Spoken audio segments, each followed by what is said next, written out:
اور فرعون غرق ہو گیا، وہ حد سے بڑھنے والا تھا، قرآن کہتا ہے کہ وہ حد سے بڑھنے والا تھا۔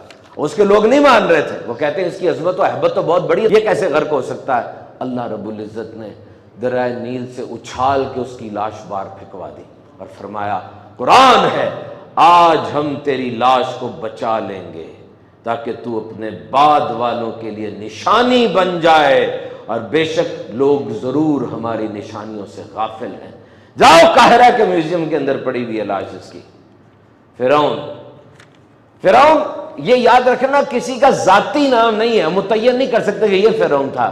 یہ پرانے زمانے میں نا شاہوں کے نام ہوا کرتے تھے۔ مصر کا جو شاہ تھا اس کو فرعون کہتے تھے، یہ جو حبشہ ہے ایتھوپیا، اس کا جو شاہ تھا اس کو نجاشی کہتے تھے، اور ایران کا تھا اس کو کسرا کہتے تھے، روم کا تو کیسر کہتے تھے، اور روس کا تھا اس کو زار کہتے تھے۔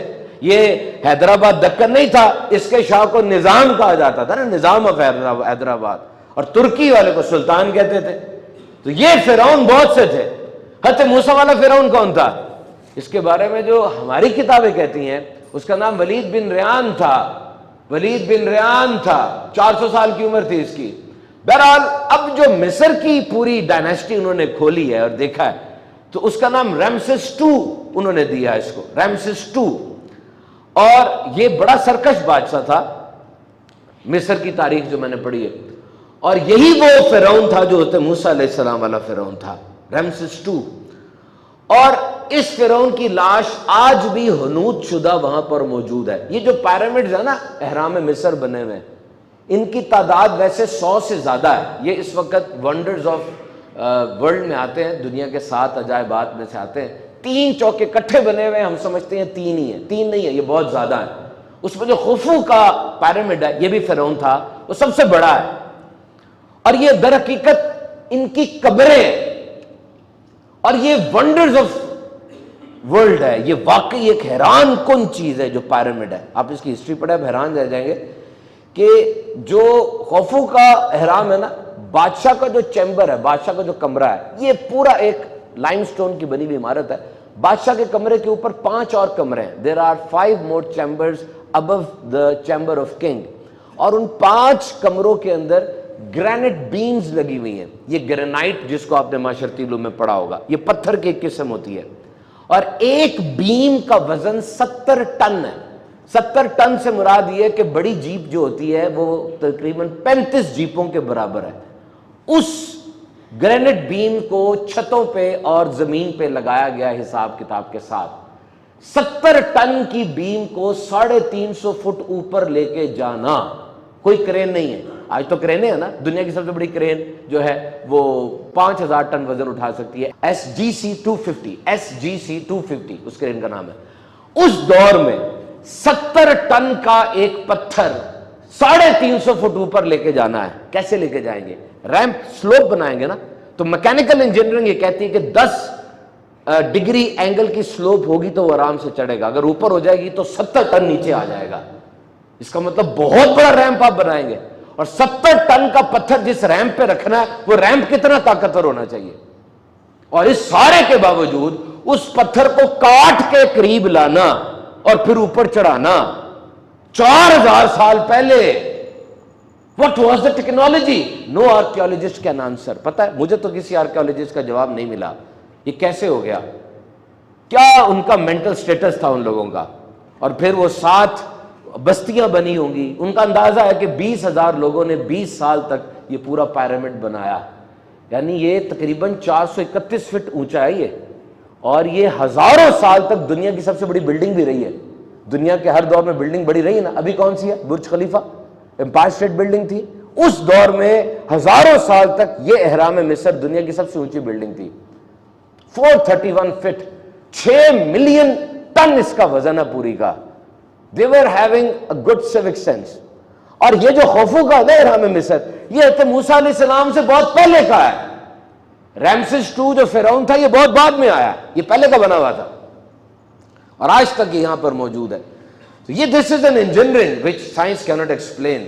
تو یاد رکھیے قرآن مجید میں جو یہ حوالہ دیا گیا، دوسری الہامی کتابوں میں بھی فرعون کا ذکر ہے، حضرت موسیٰ علیہ السلام کا ذکر ہے، لیکن جو یہ حوالہ ہے نا کہ ہم فرعون کی لاش کو بچا لیں گے، یہ کہیں اور نہیں ملتا. اور یہ حق ہے کہ وہ لاش جو ملی ہے یہ نا ممی بنا دیتے تھے, یہ جو فرعون کے لوگ تھے, ممی سنا نا نام آپ نے, ممی بنا دیتے تھے. اس کا مطلب کیا ہوتا ہے کہ کسی انسان یا جانور کے سافٹ ٹیشوز کو سیکیور کر لینا, اس کو بچا لینا. یہ ایجپٹ کے اندر طریقہ تھا. یہ نہیں کہ صرف فرعونوں کی ممی بنتی تھی بلکہ عام آدمی کی بھی ممی بنتی تھی. اس کے پیسے کتنے ہوتے تھے, جتنے پیسے ہوتے تھے اس کے پاس اس حساب سے مسالے مسولے لگاتے تھے. بلیوں کی ممی بناتے تھے, کتوں کی, اور حتیٰ کہ کھانے کی بھی. ممی بنانے کا مقصد کیا تھا کہ مرنے کے بعد اس لیے کہیں اور چلے جانا ہے, وہاں پہ اس کو کھانے کی ضرورت پڑتی ہوگی تو وہاں پہ جائیں گے. یہ بڑا عجیب سا منظر ہوتا تھا کہ پہلے اس کو لٹاتے تھے, اس کا دماغ نکالتے تھے, اس کے جسم کے سارے اعضاء کو نکالتے تھے, اور اس کے بعد مصر کے صحراؤں میں ایک نمک پایا جاتا ہے, اس کو نیٹرون کہتے ہیں, یہ اس بندے کے اوپر چھڑک دیتے تھے. پھر ہر ایک ہفتے کے بعد وہ چھڑکتے تھے, اندر ڈالتے تھے, باہر ڈالتے تھے, اور 40-50 دن کے بعد ممی تیار ہو جاتی تھی. اب اس کی لاش محفوظ ہو گئی ہے, اب وہ جلد وغیرہ محفوظ ہو گئی. اب پٹیاں باندھ دیتے تھے اندر چیزیں رکھ کے, اور کوئی وہ پڑتا تھا ان کا پروہت, اور اس کو پھر بند کر کے رکھ دیتے تھے. اب یہ جو فرعون ہے رمسیس II حضرت موسیٰ علیہ السلام والا, 1881 کے اندر اس کی لاش ملی تھی صحرا کے اندر. ایک بڑا ویلی آف ممیز ہے, گولڈن ممیز, یعنی بڑے بڑے مصر کے جو بادشاہ تھے ان سب کی ممیز وہاں پر دفن تھی. وہاں سے اس کو نکالا گیا, رمسیس II کی ممی کو. تو اس کو فنگس لگ رہی تھی, اس کو پیرس بھیجا گیا, باقاعدہ اس کا ویزا بنا ہے, پاسپورٹ بنا ہے ممی کا, اور وہاں جا کے اس کے اوپر کام وغیرہ کیا گیا, اور پھر یہ وہاں سے لا کے آج وہاں پہ رکھ دیا گیا. تو میرے محترم سامعین کرام, فرعون کی لاش آج بھی محفوظ ہے قاہرہ کے میوزیم کے اندر. ہمارے لیے بہت بڑا عبرت کا سامان ہے کہ انسان کبھی حد سے نہ بڑھے, ہمیشہ اللہ تعالیٰ کی فرما برداری کرے. آخری بات کہہ کے بیان کو سمیٹتے ہیں. جب فرعون ڈوب رہا تھا اس نے اس وقت اقرار ایمان کیا تھا. وہ کہنے لگا تھا کہ میں ایمان لایا موسیٰ کے رب پر, اور اس نے ندامت کا اظہار کیا تھا.